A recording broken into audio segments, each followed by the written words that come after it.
നമ്മുടെ മക്കൾ ഒരുപാട് റീൽസുകൾ കാണുന്നവരാണോ എങ്കിൽ നമ്മൾ മാതാപിതാക്കൾ വളരെയധികം ഗൗരവമായി ശ്രദ്ധിക്കേണ്ട ഒരു വിഷയമാണിത്.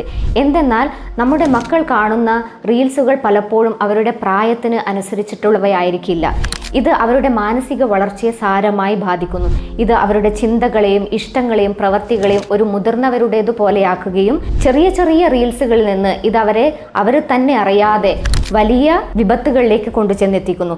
മോശമായിട്ടുള്ള സൈറ്റുകൾ അടിമപ്പെടുന്നതിനും കാരണമാകുന്നു. മാത്രമല്ല, നമ്മൾ കാണുന്ന റീൽസുകൾ പലപ്പോഴും 1 മിനിറ്റിൽ താഴെയുള്ളവയാണ്. ഇത് നമ്മുടെ മക്കൾ സ്ഥിരമായി കാണുമ്പോൾ അവരുടെ ഫോക്കസ്, അറ്റൻഷൻ, പേഷ്യൻസ് ലെവൽ ഇതെല്ലാം കുറയുന്നതിനും കാരണമാകുന്നു. ഇത് അവരുടെ പഠനത്തിലുള്ള ശ്രദ്ധക്കുറവ്, ഓർമ്മക്കുറവ്, ഇഷ്ടക്കുറവ് ഇതെല്ലാം ഉണ്ടാക്കുകയും അവർക്ക് പഠന വൈകല്യങ്ങൾക്ക് കാരണമാക്കുകയും ചെയ്യുന്നു. അതുകൊണ്ട് നമ്മൾ മാതാപിതാക്കൾ റീൽസുകൾ കാണുന്നതിൽ നിന്ന് നമ്മുടെ മക്കളെ പരമാവധി വിലക്കേണ്ടതാണ്. മാത്രമല്ല, അവർ ഏത് തരത്തിലുള്ള വീഡിയോസ് ആണ് കാണുന്നത് എന്നും നമ്മൾ വളരെയധികം ശ്രദ്ധിക്കേണ്ടതാണ്.